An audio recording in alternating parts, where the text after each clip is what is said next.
কি কর্মসূচি? যে মা কালী মন্দিরের উদ্বোধন হবে। তাই আজকে এই কালী মন্দিরের উদ্বোধনে উপস্থিত হয়েছে, আপনারা দেখতে পাচ্ছেন সেই কালীঘাট থেকে আগত যিনি সেই কালীঘাট থেকে সময় ব্যয় করে সমস্ত কাজ ফেলে রেখে আপনাদের ভালোবাসায় কালী মন্দির উদ্বোধন করার জন্য আমাদের মধ্যে এসে উপস্থিত হয়েছে সেই মাননীয় সম্মানীয় পুরোহিত তন্ময় বাবু উপস্থিত হয়েছে। একই সঙ্গে উপস্থিত হয়েছে আমার ডান দিকে বসে আছে আরো একজন পুরোহিত মহাশয়, মাননীয় সম্মানীয় দীপঙ্কর চক্রবর্তী মহাশয় উপস্থিত আছেন। সেই সঙ্গে উপস্থিত আছেন এই অঞ্চলের অঞ্চল সভাপতি সম্মানীয় নাজবুল মন্ডল মহোদয় থেকে শুরু করে উপস্থিত আছেন আমাদের পঞ্চায়েত সমিতির অন্যতম সদস্য সম্মানীয় রহিম সারেঙ্গে মহাশয় থেকে শুরু করে উপস্থিত আছে পঞ্চায়েতের প্রধান এবং তার প্রতিনিধি মজায় রাখুন উপপ্রধান আমার সহকর্মী সম্মানীয় বিকাশ গুড়ে মহাশয় উপস্থিত আছেন। আমাদের এখানে বর্ষিয়ার নেতা সম্মানীয় নেতায় প্রধান মহাশয় উপস্থিত আছেন। ভাতৃপতি সুরাবুদ্দিন উপস্থিত আছেন, রিজাউল উপস্থিত আছেন, আমাদের প্রশান্ত ভাই উপস্থিত আছেন, সেই সঙ্গে প্রভাস ভাই উপস্থিত আছেন এবং উপস্থিত আছেন এই এলাকার সমস্ত সুধী অভিভাবকগণ, স্নেহধন্য ভাই। এছাড়া উপস্থিত আছেন এই অঞ্চলের পর্যবেক্ষক সম্মানীয় সহকর্মী মঈনুদ্দিন লস্কর মহাশয় উপস্থিত আছেন এবং যার ডাকে আহ্বানে আজকের এই কালী মন্দিরে আমি উদ্বোধন করতে এসেছি সেই সম্মানীয় এই বুথের সদস্য দীপঙ্কর হাজরা, দীপেন্দু হাজরা ভাই উপস্থিত আছেন এবং আজকের এই উদ্বোধনে উপস্থিত এই এলাকার সমস্ত সুধী নাগরিকবৃন্দ। আজকের এই অনুষ্ঠানটা এই অঞ্চলের অনুষ্ঠান নয়, এটা একটা বুথের পাড়ার অনুষ্ঠান, একটা কালী মন্দিরের অনুষ্ঠান। তাই এই অনুষ্ঠানে সবাই উপস্থিত হওয়ার জন্য সবাইকে আমার অন্তরের অন্তঃস্থল থেকে ধন্যবাদ জ্ঞাপন করি।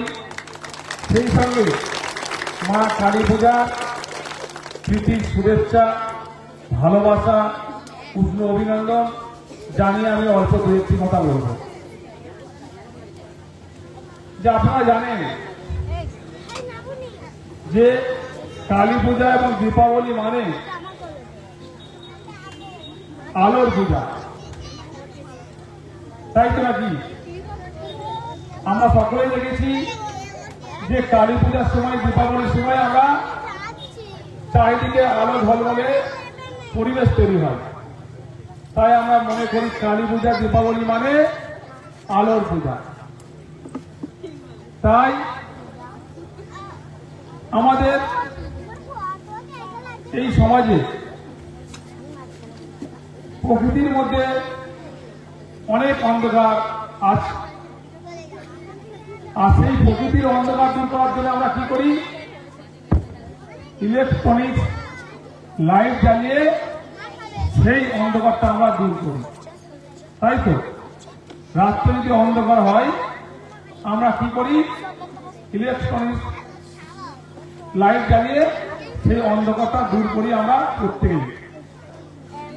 একই সঙ্গে আরেকটা অন্ধকার আছে, সেটা আমাদের মাথায় রাখতে হবে যে প্রকৃতির অন্ধকার দূর করার জন্য ইলেকট্রনিক লাইট আছে, কিন্তু আরেকটা কি অন্ধকার আছে? সেই অন্ধকারটা হলো আমাদের মানুষের মনের মধ্যে অনেক অন্ধকার আছে, সেটাও দূর করতে হবে। এটা দূর করতে গেলে কি করতে হবে? ইলেকট্রনিক লাইটের মাধ্যমে দূর করা যাবে না। আর তাই সেই মনের অন্ধকার দূর করতে গেলে আমাদের সকলের কি প্রয়োজন? আমাদের সকলের প্রয়োজন মনের মধ্যে আলো জ্বালাতে হবে, তবেই সেই অন্ধকারটা দূর হবে। তাই মনের মধ্যে কি আলো জ্বালাতে হবে? মনের মধ্যে এই আলো জ্বালাতে হবে যে জ্ঞানের আলো জ্বলতে হবে, চেতনার আলো জ্বলতে হবে, বিবেকের আলো জ্বলতে হবে। তবেই মনের মধ্যে যে অন্ধকার আছে তবেই সেটা দূর হবে। তাই প্রকৃতির অন্ধকারের সঙ্গে মনের অন্ধকার দূর করতে পারলে তবেই সত্যিকারে আমরা সমাজের অন্ধকার দূর করতে পারবো। সেই মানসিকতা নিয়ে, সেই মনুষ্যত্ব নিয়ে আমাদের আগামী দিনে পথ চলতে হবে। আপনারা জানেন যে সমাজে অনেক বড় বড় কথা বলছে, সমাজকে অন্ধকারে রাখার জন্য অনেক মন্তব্য করছে, কিন্তু আপনারা বলুন তো আজকে হিন্দু ধর্মের প্রচারক কে? স্বামী বিবেকানন্দ। সেই স্বামী বিবেকানন্দ কি বলে গেছিলেন? বলেছিলেন জীবে প্রেম করে যেই জন সেই জন সেবিছে ঈশ্বর। একই সঙ্গে শ্রী রামকৃষ্ণ পরমহংসদেব বলেছিলেন সবার উপর মানুষ সত্য, তার উপরে কেউ নাই। আজকে স্বামী বিবেকানন্দকে পিছিয়ে দিচ্ছে, আজকে রামকৃষ্ণকে পিছিয়ে দিচ্ছে, একদিকে রবীন্দ্রনাথ ঠাকুরকেও পিছিয়ে দিচ্ছে। আবার নজরুল ইসলাম বলেছিলেন ঠিক তার কবিতায় যে একই বৃন্তে দুইটি কুসুম, হিন্দু মুসলমান, জাহাঙ্গীর খান তো নয়নমণি, দীপেন্দু হাজার তার প্রাণ। এটাই তো বাংলার কৃষ্টি, এটাই তো বাংলার সংস্কৃতি। সেই দিক থেকে মানুষকে অন্ধকারে নিয়ে যাওয়ার চেষ্টা করছে। তাই আমাদের এই মনের মধ্যে যে অন্ধকার আছে এটা দূর করতে গেলে আমাদের জ্ঞান, চেতনা এবং বিবেককে জাগ্রত করতে হবে, তবেই আমরা সমাজের অন্ধকার দূর করতে পারবো। আজকে আপনারা দেখতে পাচ্ছেন তো যে আমরা এই মঞ্চ থেকে আপনারা দেখতে পাচ্ছেন যে আমরা কিভাবে একে অপরের পরিপূরক হয়ে ভ্রাতৃত্বের বন্ধনের মাধ্যমে প্রত্যেকে নিজের পরিবার মনে করে, আত্মীয় মনে করে, স্বজন মনে করে ভালোবাসার বন্ধনে আবদ্ধ হয়ে আমরা কিভাবে এই বর্ণনগর 1 নম্বর অঞ্চল সহ ফলতাবাসী এবং পশ্চিমবাংলা কিভাবে শান্তির সঙ্গে আমরা সুখের সঙ্গে বাস করছি আপনারা বুঝতে পারছেন। কিন্তু একটা শ্রেণীর মানুষ যারা নিজের ব্যক্তিগত স্বার্থ চরিতার্থ করার জন্য, রাজনৈতিক স্বার্থ চরিতার্থ করার জন্য আজকের আমার আপনার মধ্যে মাঝখানে দেয়াল তৈরি করার চেষ্টা করছে। সেই দিক থেকে আমাদের সচেতন থাকতে হবে, সেই দিক থেকে আমাদের সজাগ থাকতে হবে। কারণ আমাদের পূর্বপুরুষরা তারা 100 বছর বেঁচেছে, 110 বছর বেঁচেছে, তারা তাদের মনের মধ্যে কোনদিন আসেনি কে হিন্দু কে মুসলিম, এই মনের মধ্যে কোনদিন আসেনি। তারা চিন্তা করেছে যে আমরা মানুষ, আমরা একে অপরের ভালোবাসার বন্ধনে একসঙ্গে প্রত্যেকে নিজের পরিবার মনে করে তারা জীবনযাপন কাটিয়ে চলে গেছে। আর এখন আধুনিক যুগ, কলি যুগ, যে যুগে মানুষ চাঁদে যাচ্ছে, যে যুগে মানুষ মঙ্গল হয়ে যাচ্ছে, আর সেই যুগে মানুষ আজকে মূর্খের মতো চিন্তা করছে। তাই সেই দিক থেকে আমাদের লক্ষ্য রাখতে হবে। আগে আমাদের পূর্বপুরুষরা গরুর গাড়ি করে যেত, এখন আমরা রকেটে যাচ্ছি, এখন আমরা প্লেনে যাচ্ছি, ট্রেনে যাচ্ছি, বাসে যাচ্ছি। এই আধুনিক যুগে এসে, কলি যুগে এসে কোথায় আমাদের মনের মধ্যে বিবেক চেতনাকে আরো বেশি বেশি করে জাগ্রত করব, আরো আমাদের শিক্ষার অগ্রগতি হচ্ছে, তার ফলে আমাদের মনের মধ্যে চেতনা আরো জাগ্রত হবে।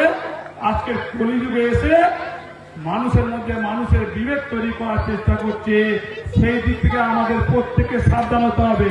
তাই আমরা সাবধান হতে লাগি, হওয়া উচিত তো। তাই আমাদের আসল কাজ কি?